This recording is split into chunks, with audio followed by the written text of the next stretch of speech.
வணக்கம், welcome to Shanu சமையல். இந்த வீடியோவில் நம்ம குயிக்காக பண்ணக்கூடிய ஒரு ரெசிபி தான். காலையில் நேரம் அவசரமாக நம்ம சமைக்கும் போது சீக்கிரமாக அதே சமயம் டேஸ்ட்டாக ஏதாவது பண்ணோம்னா நல்லாயிருக்கும். அந்த மாதிரி ஒரு ரெசிபி தான் இது. குடமிளகாயை வச்சு பண்ண போகிறோம். இதுக்கு ஒரு பாத்திரத்தை சூடு பண்ணி அதில் 1 டீஸ்பூன் எண்ணெய் சேர்த்துக்கலாம். நிறைய எண்ணெய் சேர்க்கணும்னு அவசியம் இல்லை. இந்த டிஷ் மொத்தமாகவே ஒரு 10 நிமிஷத்துலேயே ரெடி ஆயிரும். இப்போ எண்ணெய் சூடாகட்டும். இதில் ஒரு அரை டீஸ்பூன் கடுகு சேர்த்துக்கலாம். கடுகு பொரிஞ்சதும் நான் 3 பூண்டு பொடியாக நறுக்கி வச்சுருக்கேன், அதை சேர்த்துக்கலாம். அது கூடவே ஒரு பெரிய வெங்காயம் பொடியாக நறுக்குனது இதெல்லாம் சேர்த்துட்டு இந்த வெங்காயமும் பூண்டும் கொஞ்ச நேரம் வதங்கட்டும். இந்த டிஷ் பார்த்திங்கன்னா சாம்பார் சாதம், ரசம் சாதம், தயிர் சாதம், ஈவன் பருப்பு சாதத்துக்கு கூட நல்லாயிருக்கும். காரசாரமாக இருக்கும். நிறைய பொருளும் தேவையில்லை. சீக்கிரமாக பண்ணக்கூடிய ஒரு இது. At the same time taste ரொம்பவே நல்லாயிருக்கும். இப்போ வெங்காயமும் பூண்டும் ஓரளவுக்கு வதங்கிடுச்சு. இப்போ பொடியெல்லாம் சேர்த்துடலாம். நான் 1 டீஸ்பூன் மிளகாய் தூள், அரை டீஸ்பூன் தனியாத்தூள், தேவையான அளவு உப்பு, கொஞ்சமாக மஞ்சள் தூள்.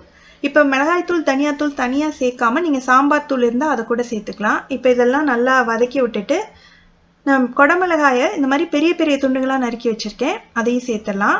நான் பச்சை கலர் மட்டும் சேர்த்துருக்கேன். உங்களுக்கு நிறைய கலர்ஸில் கிடைச்சிதுன்னா நீங்கள் அதெல்லாமும் சேர்த்துக்கலாம். பார்க்குறதுக்கு ரொம்பவே கலர்ஃபுல்லாக இருக்கும்.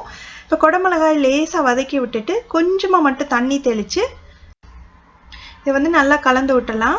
எப்போவுமே குடமிளகா ரொம்ப நேரம் நம்ம வேக வைக்கக்கூடாது. கொஞ்சம் லேசாக அந்த க்ரன்ச்சினஸ் இருந்தால் தான் சாப்பிட்றதுக்கு டேஸ்ட்டாக இருக்கும். ரொம்ப சாஃப்ட் ஆகிற வரைக்கும் நம்ம இந்த காயை குக் பண்ணக்கூடாது. இப்போ கலந்து விட்டாச்சு. இந்த மூடி வச்சு ஒரு 2 நிமிஷம் மட்டும் இருக்கட்டும். ஸ்டவ் மிதமான தீயில் வச்சுக்கோங்க. திறந்து பார்க்கலாம். இதுக்கப்புறம் நம்ம மூடணும்னு அவசியம் இல்லை. ஆல்ரெடி குடமிளகா 3/4 பாகம் வெந்திருக்கும்.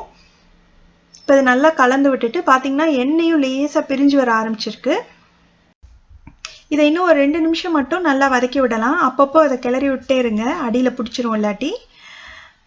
எவ்வளோ சீக்கிரமாக ரெடி ஆயிடுச்சு பாருங்கள். இது நல்ல ஒரு காரசாரமாக அந்த குடமிளகாய் வாசனையோட ரொம்பவே நல்லாயிருக்கும்.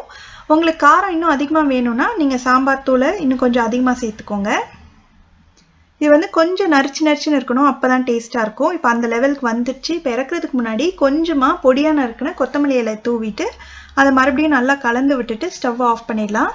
இந்த கொத்தமல்லி இலை சேர்க்குறது இந்த மசாலாவுக்கு நல்ல ஒரு மணத்தை கொடுக்கும். அதனால் கண்டிப்பாக சேருங்க.